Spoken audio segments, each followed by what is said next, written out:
수업 시간에 잠만 자고 수업 안 듣고 약간 어불성설인 것 같고. 민하 안녕하세요, 민영쌤입니다. 네, 여러분들을 위한 입시 콘텐츠를 한참 고민하다가 비장의 무기를 가지고 돌아오게 되었는데요. 오늘부터 저희는 입시 특별 상담반을 운영하게 되었습니다. 자, 이게 어떤 콘텐츠냐, 자세한 설명과 신청 방법은 영상 끝부분에 소개를 해드리고, 일단은 여러분이 좋아하시는 Q&A 영상을 먼저 진행해 보도록 하겠습니다. 자, 여러분 사실 우리 유니브 클래스 댓글은 뭐 잘 봤습니다 라는 인사보다는 질문하는 댓글이 굉장히 많죠. 그래서 저희가 묵혀왔던 숙제인 댓글들을 한번 답변하러 가보겠습니다. 그거 자, 이렇게 댓글들을 쭉 보면 어찌됐건 간에 생기부 관련된 질문이 가장 많았어요. 그래서 가장 여러분의 고민이 내신 댓글부터 읽어보도록 하겠습니다. 자, 첫 번째 질문부터 굉장히 긴 댓글입니다. 그래서 지금 상황들은 재수를 꼭 하겠다는 마음은 아니지만 현역 때 만족스럽지 못한 성적이면 한 번 더 도전해볼 의향이 있다. 하지만 23년도 서울대는 정시에 내신을 반영한다는 발표를 했고 그 밑에 대학들도 따라갈 수 있다. 인데요. 저희 서울대 영상을 안 본 것 같아요. 유니브 클래스에서 올린 서울대 정시 영상을 보면 아직 발표한 대학은 서울대학교밖에 없고, 그래서 실제로 서울대를 따라간다고 말한 대학이 없어요. 여러분의 걱정일 뿐이고, 전례들을 보더라도 당장 연고대도 서울대의 정시 전형을 그대로 따라가진 않습니다. 그래서 여러분이 정시 파이터를 하기로 마음을 먹었다면 내신 신경 쓰지 마시고 수능 성적을 올리는 게 먼저죠. 그죠? 그리고 만약에 나는 그래도 내신상 학종이든 교과든 어느 정도 써볼 수는 있다 하는 친구들이라면 당연히 3학년 때까지 내신도 챙기셔야 됩니다. 아시겠죠? 자, 그리고 이번 친구는 질문이 개수가 많네요. 논술을 한두 장 정도 넣으려는데 괜찮은 생각일까요? 수능 킬러, 준킬러 문제를 풀이 가능까지 완벽히 잘 푸는 편도 아니고 킬러는 풀지 못합니다. 수학 과형 대꾼이 80 정도의 실력을 가지고 있습니다. 두 번째, 수리논술 난이도가 비교적 쉬운 학교는 어디 있을까요? 세 번째, 내신 2.59면 논술 지원자 중 내신 상위권인가요? 그리고 내신으로 당락이 결정되지 않을 정도로 2.59가 4등급대가 의미가 없나요? 교과 비중 높은 학교 알려주세요. 이 친구는 그 시간에 그냥 수능 수학 공부를 하는 게 맞아요. 여러분, 문과 논술이랑 이과 논술은 다른 거 아시죠? 문과 논술은 글을 쓰는 거죠. 근데 이과는 수학과학 문제를 풀어야 돼요. 여러분, 이 수학 논술로 대학을 간다는 건 가형에서 1등급을 받는 것보다 조금 더 어렵다고 생각하시면 돼요. 위에 있는 학교들 중에는 성균관대 정도가 있어요. 그리고 특히나 거기는 수능 최저 등급이 꽤나 높기 때문에 최저를 못 맞추는 학생들을 빼고 경쟁을 하죠. 여러분, 이 귀신같이 난이도 쉽다는 걸 알아요, 다른 친구들도. 그래서 성대는 논술 경쟁력이 어마어마합니다. 높은 데는 90대 1 이렇게까지도 올라가니까 사실 쉬우면 그만큼 박이 터진다고 이해를 하시면 되겠죠.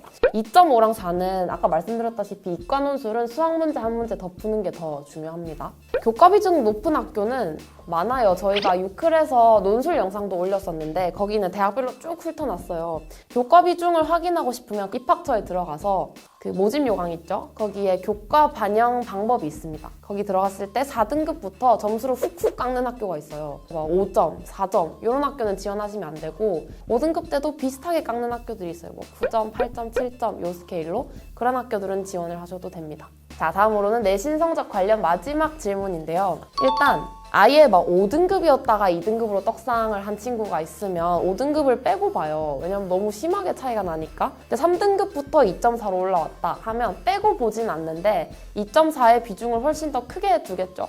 5점부터 시작하는 애를 제일 좋게 보고 그 다음이 3점대부터 시작하네, 그 다음이 미끄러진 학생이겠죠. 비슷한 유형의 질문이 있네요. 그럼요, 2.54를 유지하거나 2점 초반대로 만드시면 충분히 가능합니다. 뭐 이렇게 인서울을 하려면 학종 기준으로는 한 3점 초중반, 그리고 교과 기준으로는 2점 중후반 정도라고 생각을 하시면 됩니다. 자, 다음으로는 생기부, 이제 유니브 클래스 채널의 정체성이죠. 생기부 얘기를 조금 해볼 텐데 선생님께 저는 소수의 활동을 심층적으로 적어보고 싶다. 제가 공부한 내용은 이거고 저는 이 내용에 이 정도 확신이 있으니까 꼭 넣어주셨으면 좋겠다 라는 취지의 대화를 해보시는 게 가장 좋을 것 같습니다. 자, 그리고 생기부는 선생님이 써주는 건지 어떻게 기재가 되는 건지 물어보는 질문이 많았어요. 이거는 1년 전부터 맨날 물어보는 질문인데 일단 선생님이 써주시는 게 맞아요. 기본적으로는 선생님이 작성을 하되 구체적으로 수업 중에 했던 수행평가나 발표나 연구 내용이 무엇인지는 학생이 알려드릴 수가 있는 거고 구체적인 지침은 학교마다 조금씩 달라요. 자, 근데 이 모든 것의 근본에는 여러분이 학교 수업을 잘 듣고 선생님 말씀을 잘 들어서 좋은 관계를 유지해야 된다는 게 전제되어야겠죠.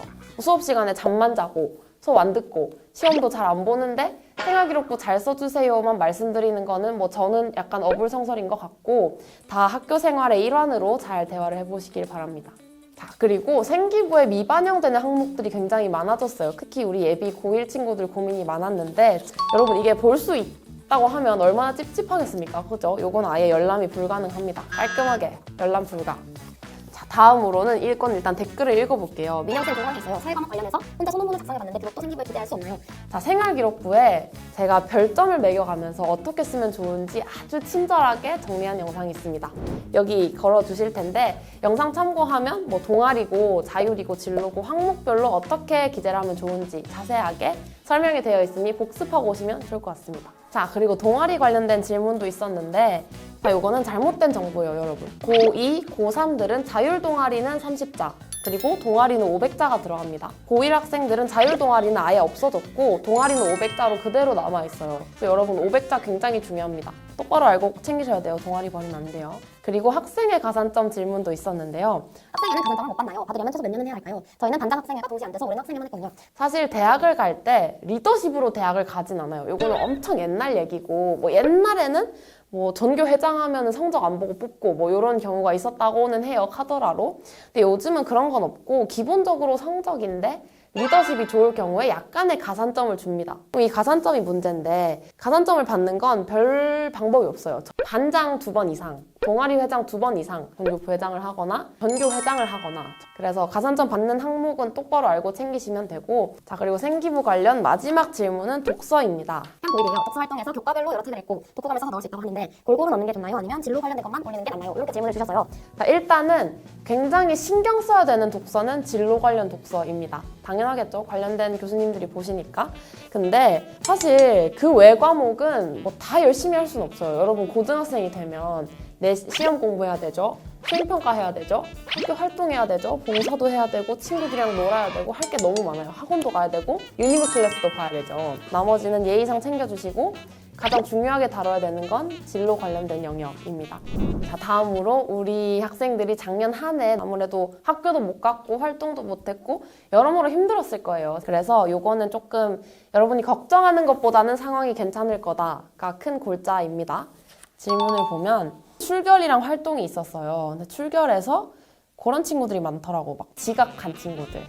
내신 1.3이면 사실 괜찮긴 한데 미인정 지각 한두 번으로 떨어지진 않을 거예요. 근데 이게 뭐 4번이 되고 5번이 되고 그 이상이 되면 사실 당연히 감점 요인이 되겠죠. 그래서 출결은 사실 기본이니까 지금까지 실수한 건 너무 아쉽지만 앞으로는 이 영상을 본 친구들은 미인적 지각은 한 번도 늘리지 않는 게 좋을 것 같아요. 활동을 보면 자, 여기는 질문이 많은데 하나씩 해볼게요. 자, 일단 동아리 모인 적이 없다. 그치? 동아리 모이면 이상해요. 동아리 모였다고 쓰면 더 이상하게 보일 거예요. 이건 맞는데 활동을 어떻게 해야 되냐? 개인 연구 활동은 혼자 집에서 책을 읽든 논문을 찾아보든 하시면 되고, 다 같이 활동해야 되는 건 줌을 통해서 회의를 하시고, 마지막에 정돈된 보고서 형태의 글이 있으면 좋겠죠. 그 내용을 바탕으로 생기부를 작성하면 되니까 모이지 못한다고 너무 걱정하실 필요는 없습니다. 그리고 세특은 1, 2, 3학년 골고루 열심히 하냐, 3학년 몰빵이냐. 이거는 여러분 뭘 것 같아요? 1, 2, 3학년 골고루랑 3학년 몰빵 중에 뭐가 좋을까요? 그죠? 당연히 골고루 잘한 친구를 좋아하겠죠, 대학에서는. 그러니까 그런 친구들 있어요. 1학년 때 막 생기부 대충 써서 와. 그래서 아니 너는 성적도 좋은데 1학년 생기부 왜 이렇게 대충 했니? 하면 3학년 때 더 잘해 보이려고 묵혀놨대. 근데 그거는 진짜 필요 없는 전략이에요, 여러분. 과목별로는 뭐 국영수, 사과를 중심으로 과목 관련된 심층성을 잘 보여주시고 진로는 1학년 때부터 차차 구체화를 해주시는 게 좋을 것 같아요. 이렇게요. 다음으로는 뭔가 특집으로 따로 다루면 좋을 것 같은 댓글들이에요. 영상에 뜰 텐데 일단 올해 약대가 넘어왔죠. 근데 이 약대가 사실 입시에 미치는 여파가 어마어마합니다, 여러분. 애초에 없었던 파인데 인원수가 또 어마어마해요. 그래서 메디컬을 보면 의대가 있죠. 한 3,000명 조금 넘게. 치한수 다 합해도 한 1,500명밖에 안 돼요. 근데 약대가 1,600명이 통째로 들어왔거든요. 그러니까 사실 글자 수로 보면 의치 한 수에 약 하나 들어온 거지만 인원 자체는 치안수만큼의 큰 파이가 통째로 들어온 거예요. 그래서 메디컬 자체의 문이 굉장히 넓어졌고 그래서 메디컬 쪽 관심도가 많이 높아진 것 같아요. 근데 뭐 특집으로 다루겠지만 크게 방법론적으로는 다른 게 없습니다. 스카이 상위 공대보다 조금 높게 형성되겠다 정도의 내신선상의 기준이 있지 뭐 약대라고 해서 전형이 새로 생기고 뭐 약대 전형 그런 느낌은 아니니까 여러분이 하시는 공부는 그대로 하시다가 지원을 약대하면 된다고 이해를 해주시면 됩니다. 혹시 질문이 더 많다면 댓글로 달아주시면 저희가 Q&A를 메디컬 특집으로 한번 다뤄보겠습니다. 조금만 기다려주세요. 자 여러분, 그리고 지난번에 제가 흰색 옷 입고 찍었던 Q&A 영상이 있는데 혹시 기억하시나요? 거기서도 이거 그냥 PD님들이 저를 놀리시는 것 같긴 한데 굳이 읽으라고 하시네요. 저한테 칭찬을 해준 우리 귀염둥이들의 댓글을 한번 읽어보겠습니다. 민영쌤 그만 귀여우세요. 그거 어떻게 하는 거죠? 딱 민영쌤 오늘도 너무 예뻐요. 내일도 예쁘도록 하겠습니다. 민영쌤 오늘도 눈이 부시네. 감사합니다. 민영쌤한테 입덕함. 이쁘신데 말도 잘하고 매력적이신. 감사합니다. 제가 말을 잘해야 여러분이 봐주시겠죠? 여러분 내 눈이 이상해요. 민영쌤 어디 있어요? 영상 트니까 별밖에 안 보여요. 민영쌤 어디 있어요? 근데 이렇게 어딨냐고 계속 물어보는 거면 진짜 안 보여서 물어본 거 아닌가요? 저 여기 있습니다. 레드벨벳 조이 닮으셨어요. 저 조이 진짜 좋아해요, 여러분. 나만 처음에 트와이스 모모인 줄 알았냐? 근데 이 친구는 약간 화난 거 같은데? 민영쌤 모모랑 지효 둘 다 얼굴에서 보여. 누가 그러던데 둘 다 닮았다는 건 그냥 아무도 안 닮은 거래요. 자 여러분, 저에 대한 애정도가 커지셨는지 예쁘다는 칭찬과 말 잘한다는 칭찬이 굉장히 많은데 앞으로도 열심히 하는 민영쌤이 되겠습니다. 그리고 여러분, 제가 유니브 클래스에 온 지 1년이 다 됐는데 아직도 저 사람 누구냐고 물어보는 댓글이 있더라고요. 여기 출연자분은 누구시죠? 고등학교 교사신가? 저는 고등학교 교사는 아닙니다. 근데 민영쌤은 누구세요? 예전부터 궁금했는데 도대체 어떤 분이시길래 다른 분들 생기부 보시고 입시 정리해서 이야기해 주시는 거죠? 이분은 츤데레인가? 누구냐고 하면서 되게 제가 뭐 하는지 잘 알고 계시네요. 자, 저는 유니브 클래스에서 여러분에게 입시 정보를 전달해주고 입시 컨설팅을 하고 있는 레드벨벳은 안 되죠. 민영쌤이라고 합니다. 앞으로도 열심히 입시 정보를 전달해드리겠습니다. 그리고 이 질문이 굉장히 많았어요. 민영쌤한테 컨설팅 받으려면 어떻게 해야 되냐? 민영쌤께 컨설팅 받고 싶은데 컨설팅 신청 방법이 따로 있을까요? 아니, 저 상담에 나오는 분들은 어떻게 민영쌤께 상담받는 거지? 민영쌤 컨설팅 어디서 받아요? 개인적으로 가장 신뢰되는 곳인 네이버에 쳐도 안 나와요. 네이버에는 제가 안 나올 거예요. 자, 이렇게 댓글이 많이 달렸는데 드디어 여러분들을 컨설팅할 수 있는 기회가 마련이 되었습니다. 저희 유니브 클래스에서 입시 특별 상담반이라고 마련을 해두었는데요. 저랑 앞에 영상에서 보셨던 상일쌤이랑 그리고 새로 모신, 사실 여러분들이 익숙하실 법한 인물이긴 한데 어쨌거나 김반장이라는 분과 3명이서 입시 상담을 진행하려고 합니다. 그래서 자세한 신청 방법은 고정 댓글에 구글 폼을 열어뒀으니 거기로 신청을 해주시면 되고 커뮤니티에 자세한 설명은 한 번 더 공지를 드리도록 하겠습니다. 그래서 앞으로는 이렇게 댓글로 컨설팅 받고 싶다고 달아주실 필요 없이 바로 저희 입시 특별 상담반에 신청을 해주시면 상담을 받으실 수가 있습니다. 굉장히 좋은 기회라고 생각하고 많은 지원해 주셨으면 좋겠습니다. 네, 이렇게 해서 지금까지 달린 모든 댓글을 다 다루진 못했지만 굵직굵직하게 여러분이 궁금해하는 내용을 한번 답변을 해보았습니다. 어떻게 도움이 되셨나요?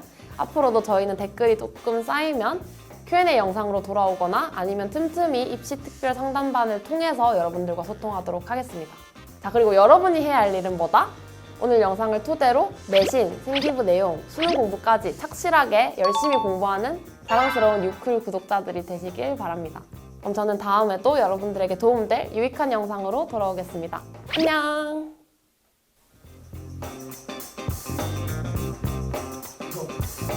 구독.